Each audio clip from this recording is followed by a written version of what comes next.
खरं तर काल नंदुरबार जिल्ह्यातील 4 नगर परिषदेचा निकाल लागला आणि या 4 नगरपालिकांपैकी जे ते 2 नगरपालिकांवर राष्ट्रवादी अजित पवार गटाने जो तो आपला झेंडा फडकावला ऐतिहासिक असा विजय राष्ट्रवादीने नंदुरबार जिल्ह्यात मिळवलेला आहे. आपल्या सोबत डॉक्टर अभिजित मोरे जे राष्ट्रवादीचे जिल्हाध्यक्ष ते आहेत. तर काय सांगाल? खरं तर एकही आमदार नाहीये, खासदार नाहीये आपल्या पक्षाचा, पण तरी देखील 2 नगरपालिकांवर आपला झेंडा फडकलाय. कसं बघताय याकडे?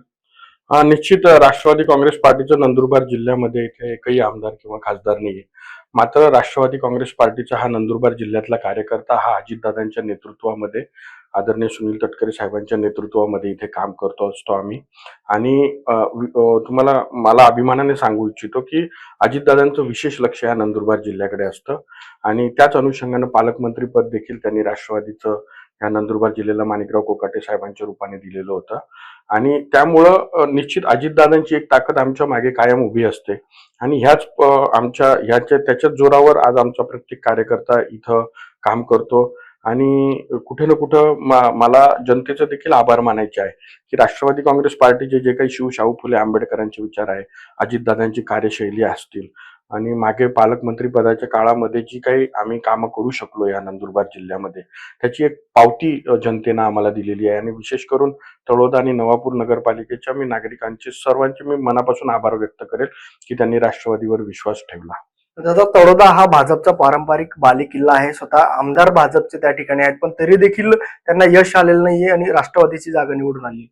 हो, खऱ्या अर्थानं राष्ट्रवादी काँग्रेस पार्टीनं ज्या पद्धतीनं तळोद्यामध्ये आम्ही योगेश भाऊ चौधरींच्या नेतृत्वामध्ये ही निवडणूक लढवली, नवापूरमध्ये देखील आम्ही भरत भाऊसाहेब गावितांच्या नेतृत्वात ही निवडणूक लढवलेली होती.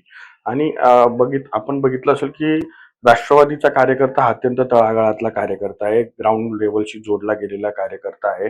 आणि त्याच्यामुळं तुम्ही बघितलं असेल नगरपालिकेच्या निवडणुका या कार्यकर्त्यांच्या निवडणुका असतात आणि याच्यामध्ये जो कोणी ग्राउंडवर काम करतो त्याला निश्चित निकाल मिळतो, हे या निकालावरनं स्पष्ट होत आहे. राष्ट्रवादी काँग्रेस पार्टी सर्वांचे खऱ्या मनापासून आभार मानेल आणि त्याचप्रमाणे आपण जर बघितलं असेल की कार्यकर्त्यांची मेहनतीला कुठे ना कुठे फळ मिळालेलं आम्हाला दिसून येत आहे. नवापूरची पण तशीच परिस्थिती, तो देखील काँग्रेसचा बालेकिल्ला आहे, त्या ठिकाणी देखील राष्ट्रवादीने विजय मिळवला. हो, आपण बघितलं असेल की नवापूरमध्ये तर अतिशय घवघवीत यश मिळालेलं आहे. 23 पैकी जवळपास 20 जागा ह्या ठिकाणी राष्ट्रवादी काँग्रेस पार्टीनं जिंकलेल्या आहे आणि जवळपास वन साइडेड त्या ठिकाणी निकाल आलेला आहे. मी मनापासून नवापूरकरांचे आभार मानेल की त्यांनी ज्या पद्धतीनं अजितदादांच्या नेतृत्वावर विश्वास ठेवला, भरत भाऊसाहेबांच्या नेतृत्वावर विश्वास ठेवला आणि आम्हाला भरघोस असं यश दिलं, त्याबद्दल मी सर्व जनतेचे आभार मानतो. या नगरपालिकेमध्ये जो विजय मिळाला आहे तो येणाऱ्या ज्या जिल्हा परिषद पंचायत समितीच्या निवडणुका आहेत त्यावर देखील याचा परिणाम होईल का? निश्चित मी अपेक्षा ठेवतो, कारण आपण बघितलं असेल की नंदुरबार जिल्ह्यामध्ये ज्या पद्धतीनं राष्ट्रवादी काँग्रेस पार्टीनं यश मिळवलेलं आहे, मला आता माझा विश्वास द्विगुणित झालेला आहे की येणाऱ्या जिल्हा परिषद आणि पंचायत समितीच्या निवडणुकांमध्ये राष्ट्रवादी काँग्रेस पार्टीच्या मागे जनता उभी राहील आणि राष्ट्रवादी काँग्रेस पार्टीला भरभरून यश देईल असा मला विश्वास वाटतो. आता तुम्ही स्वयंबळावर या तिघ नगरपालिकांवर स्वयंबळावर आपण लढले आहात, पण जिल्हा परिषद मध्ये देखील अशीच परिस्थिती असेल? बघा, मी महायुतीमध्ये चर्चेचे पूर्ण प्रयत्न केलेले होते. मी शिंदे सेनेच्या संपर्कात होतो, भाजपच्या देखील संपर्कात होतो, मात्र त्या ठिकाणी आमची युती होऊ शकली नाही. त्याच्यामुळं आम्ही 3 नगरपालिकेमध्ये स्वबळावर त्या ठिकाणी पॅनल दिलेलं होतं. जिल्हा परिषद पंचायत समितीच्या निवडणुकीमध्ये आमचे जे काही मित्रपक्ष आहेत, भाजप आणि शिंदेसेना, यांच्याशी आम्ही चर्चा करू आणि सन्मानजनक जागा मिळाल्या तर आम्ही त्यांच्यासोबत युतीमध्ये राहू.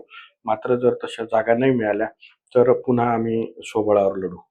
धन्यवाद सामटीविषयी बातचीत केल्याबद्दल. खरं तर उपमुख्यमंत्री अजित पवार यांचं हे जिल्ह्याकडे लक्ष होतं आणि त्यामुळेच हा यश जो आहे तो राष्ट्रवादीला मिळाला आहे. तर येणाऱ्या ज्या निवडणूक आहेत त्या समाधानकारक जागा नाही मिळाल तर स्वयंबळावर देखील निवडणूक लढवू असा विश्वास जो आहे तो अभिजित मोरे यांनी व्यक्त केला आहे. सागर निकवाडे, साम टीव्ही न्यूज, नंदुरबार.